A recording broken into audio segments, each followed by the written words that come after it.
Hello, everyone. Welcome to my presentation on the hidden heroines of Indonesia. My research question is, what are the key human rights challenges faced by female domestic workers in Indonesia? And how effective are existing legal frameworks in addressing their exploitation? Hi, my name is Alessandra Silapan. I'm 17 and a Filipino immigrant who's lived in Jakarta my whole life. I've always been passionate about human rights, women's empowerment, and community work, and therefore this project is dedicated to my childhood nannies, whose care shaped me so deeply that Bahasa Indonesia became my second language, even before my own mother tongue. My parents worked day and night to provide, but I never felt like I missed out on life because I always had my older sisters and my second mothers to watch me blow out my candles and play tea party with. Furthermore, I have the honor of working on this project with my mentor, Litsi, graduate of Harvard Kennedy School, and also an amazing leader in the field of humanities and women's empowerment. Thank you, Litsi, for all your guidance. Indonesia's women are extraordinary, from artists like Niki Zefania to education pioneers like Kartini, and champions like Olympic gold medalist Susi Susanti. Women have always raised our flag with pride. But beyond the famous names are Indonesia's silent superwomen, the women who teach, clean, nurse, feed, and our most recent heroine on the far left, in pink, who stood at the front line just a few days ago during the wild protests. And finally, she, who does it all, our strong and loving female domestic workers. To conduct the study, I used two methods, qualitative interviews and a literature review. Over 4 months, I interviewed more than 10 domestic workers and 6 professionals from Jala PRT, ILO, Komnas HAM, and Komnas Perempuan. I also reviewed Indonesia's constitution, the Universal Declaration of Human Rights, and have read various case studies. Here are a few photos from the process, in-person interviews, online conversations, and my data sheets to keep everything in check. Now, the question is, who makes our homes livable? Domestic work is overwhelmingly female. 84% of Indonesia's 4.2 million domestic workers, and by the way, that's the most in the world, are women. Shockingly, though, 14% of these are children, and that's almost 600,000 underaged girls working full-time jobs.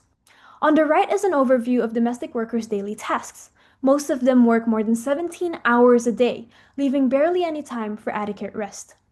And in return, most earn below minimum wage.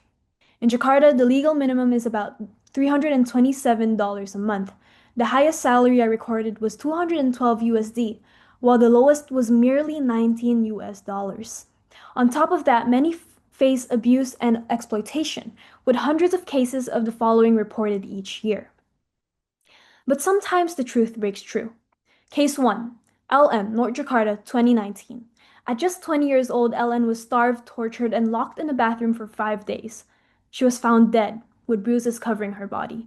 Case 2, Siti Kotima, South Jakarta, 2023. She was chained to a dog cage, scalded with boiling water, forced to consume animal feces and urine, and was raped. After months in the hospital, she walks with a permanent limp. Her words before the reporters? Let me be the last to suffer. Here are real testimonies from female domestic workers that I have interviewed. These quotes are clearly highlighting the injustices they face while trying to earn for their families. Tidak memanusiakan manusia. These actions are all dehumanizing and embarrassing.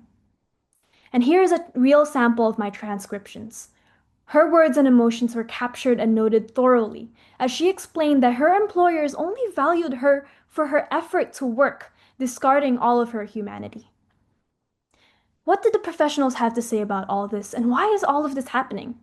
Komnas Perempuan revealed child domestic workers as young as 12 were given documents falsified out of desperation to appear older and eligible to work. Komnas HAM and Jala PRT said that domestic workers are treated as family assets, placing them outside of labor protections. The ILO explained how the culture of ngenger, sending young girls to work with other families, normalizes child labor and informalizes domestic labor, with no proper contract.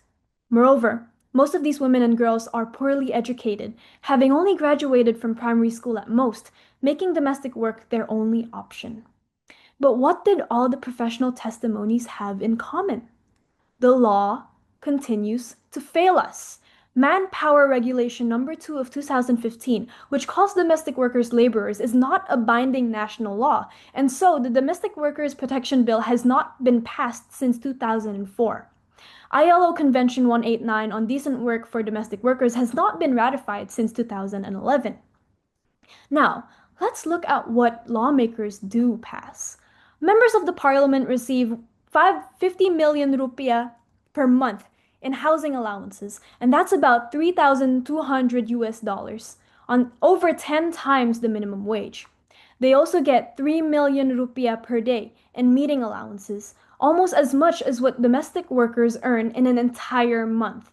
Meanwhile, Indonesians face inflation, layoffs, and cuts to basic services, and protests are rising and fast. Just days ago, Afan Kurniawan, a 21-year-old Gojek driver, was killed by a police vehicle during demonstrations. He was only delivering food. He was only doing his job. And amidst all of this, 4.2 million domestic workers remain unprotected. Many believe it's because lawmakers themselves benefit from the status quo. Here's how Indonesia's been looking for the past few weeks. They dare to smile while so many suffer. And I'd like to take this time to say, please pray for Indonesia. But where the state fails, others rise. Jala PRT and groups like Sapulidi provide education so domestic workers can continue their studies. Every single worker I have interviewed and met said that they only learned about their rights after joining these groups. These organizations give workers safe spaces to share stories, find courage, and speak up, even if it means having to riot on the streets. These are cracks in the concrete. This is what's been letting the light in. So, what can we do? First, let's stop the irony. Most international students in Indonesia are assisted by 2 or more domestic workers, along with personal drivers and escorts. Many of these students speak loudly about global issues like Palestine, Myanmar, or climate justice, but somehow, ironically, remain silent about the injustices that happen under their own roofs. Second, let's push for cultural change. Even with laws, respect must be relearned. If we call workers family assets, then we must treat them like family. Third, practice kindness. It's simple. In the Philippines, the word for domestic worker is kasambahay, one who you share a home with. Small acts like sharing stories, helping with the chores, simply inviting them for coffee, or even asking about their lives and how their children are doing. These actions make a difference.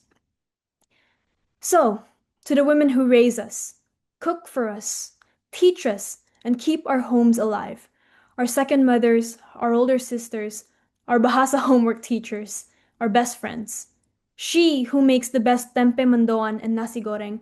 She who cares for her children, although she has her own children at home waiting for her. She who cares for children, although she is but a child herself. My heart goes out to all of you. Terima kasih, kakak dan ibu. Thank you. And that's all from me. Thank you all for listening in, and I hope you have a kind day ahead.